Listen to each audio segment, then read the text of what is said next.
Om Swastiastu, selamat pagi Bu dosen dan teman-teman.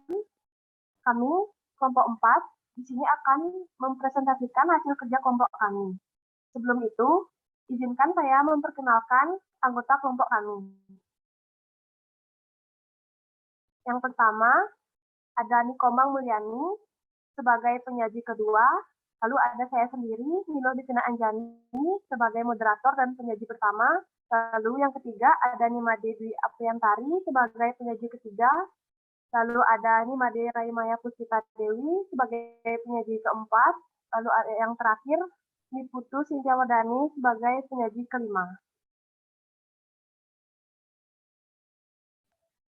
Di sini kami akan memaparkan materi terapi komplementer nafas pada penyakit hipertensi. Berikut pembahasan yang akan kami bahas.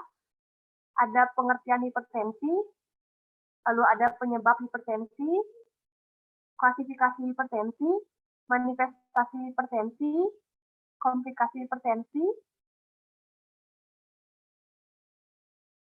lalu ada patofisiologi hipertensi, ada definisi terapi komplementer pada teknik relaksasi nafas dalam, lalu ada tujuan dan manfaat relaksasi nafas dalam, lalu ada pengaruh terapi relaksasi nafas dalam terhadap penurunan tekanan darah, dan yang terakhir prosedur tindakan terapi nafas dalam.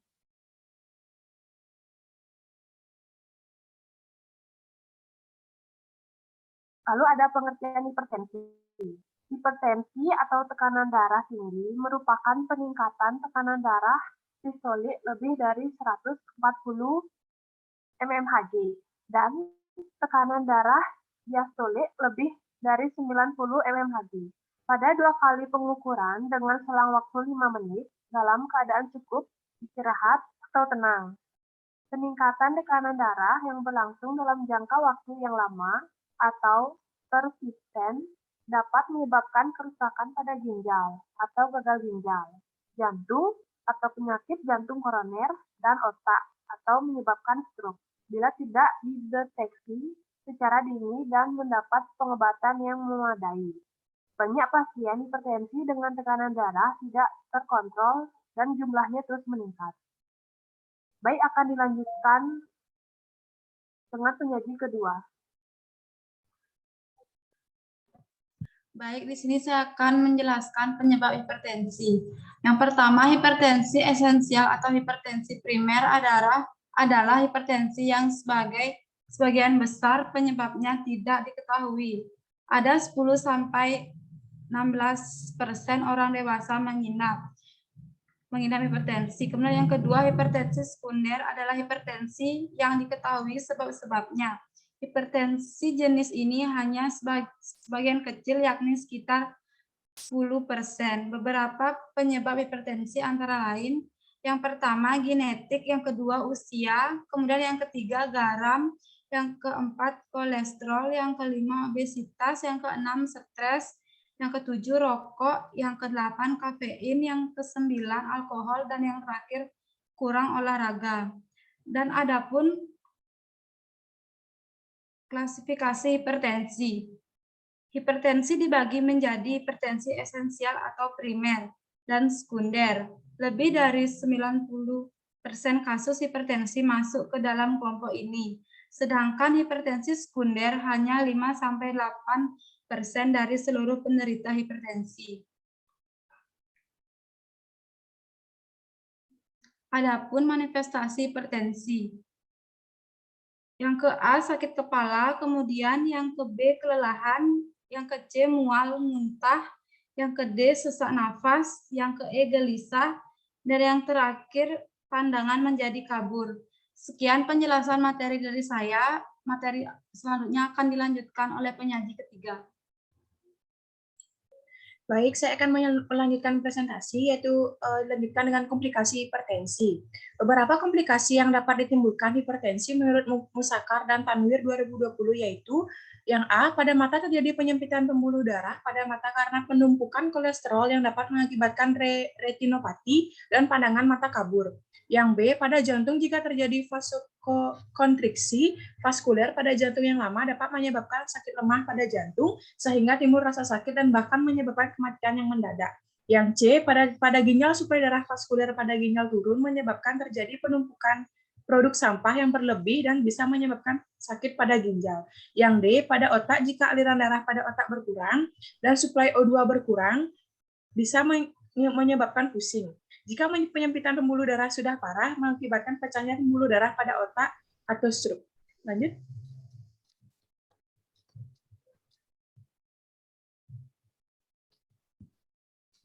Baik, dilanjutkan pada patofisiologi hipertensi. Mekanisme yang mengontrol konstriksi dan relaksi pembuluh darah terletak di pusat vasomotor pada medula di otak.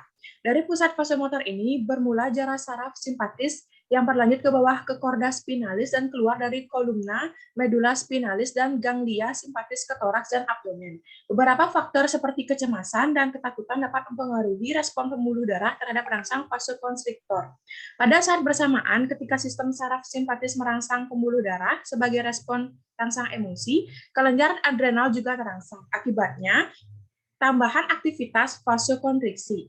Vasokonstriksi yang mengakibatkan penurunan aliran darah ke ginjal menyebabkan pelepasan renin. Renin yang dilepas merangsang pembentukan angiotensin 1 yang kemudian diubah menjadi angiotensin 2. Vasokonstriktor kuat yang pada akhirnya merangsang sekresi aldosteron dan korteks adrenal. Baik, selanjutnya akan dilanjutkan oleh penyaji berikutnya. Baik, selanjutnya ada definisi terapi komplementer pada teknik relaksasi nafas dalam. Menurut WHO, pengobatan komplementer adalah pengobatan non-konvensional yang bukan berasal dari negara yang bersangkutan. Sehingga untuk Indonesia, misalnya jamu bukan termaksud pengobatan komplementer, tetapi merupakan pengobatan tradisional. Terapi relaksasi nafas dalam merupakan pernafasan pada abdomen dengan frekuensi lambat serta perlahan, berirama dan nyaman dengan cara memejamkan mata saat menarik nafas. Efek dari terapi ini ialah distraksi atau pengalihan perhatian.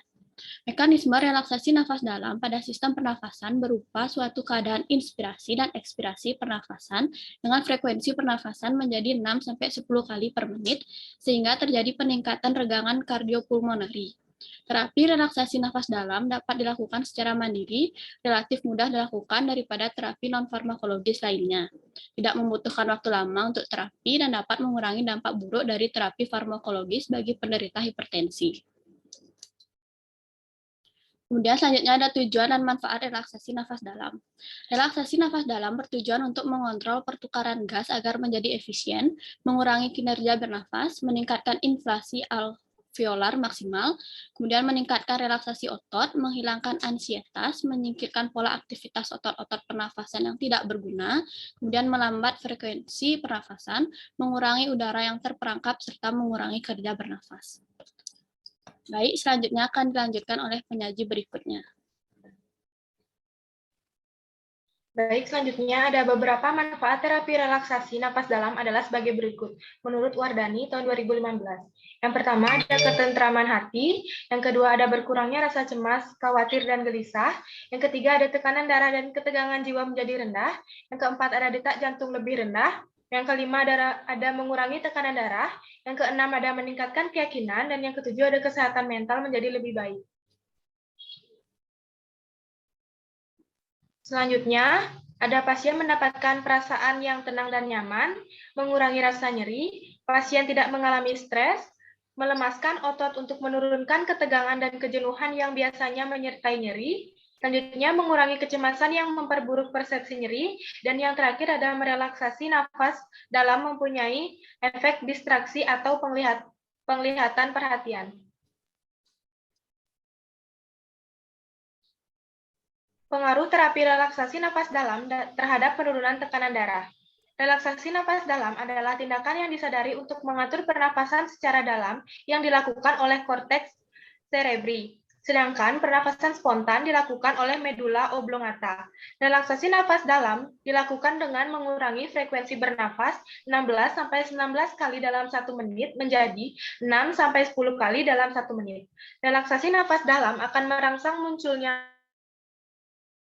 masuki paru-paru bahkan pusat otak yang berfungsi membuat orang menjadi lebih tenang sehingga tekanan darah yang dalam keadaan tinggi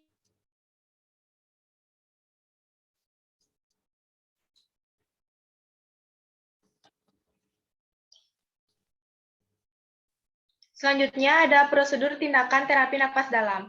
Langkah-langkah teknik terapi relaksasi napas dalam menurut Wardani tahun 2015 sebagai berikut. Yang pertama, ciptakan lingkungan yang tenang. Yang kedua, usahakan tetap rileks dan tenang. Yang ketiga, menarik napas dalam dari hidung dan mengisi paru-paru dengan udara melalui hitungan. Yang keempat, perlahan-lahan udara dihembuskan melalui mulut sambil merasakan ekstremitas atas dan bawah rileks. Yang kelima, anjurkan bernafas dengan irama normal 3 kali. Yang keenam, menarik nafas lagi melalui hidung dan menghembuskan melalui mulut secara perlahan-lahan. Yang ketujuh, membiarkan telapak tangan dan kaki rileks. Yang kedelapan, usahakan agar tetap konsentrasi. Yang kesembilan, anjurkan untuk mengurangi prosedur hingga benar-benar rileks. Dan yang ke-10, ulangi selama 15 menit dan selingi istirahat singkat setiap 5 kali pernapasan.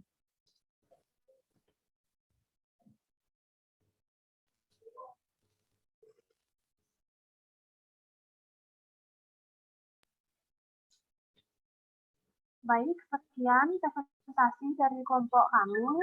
Mohon maaf jika ada salah kata. Saya tutup dengan Parama Santi.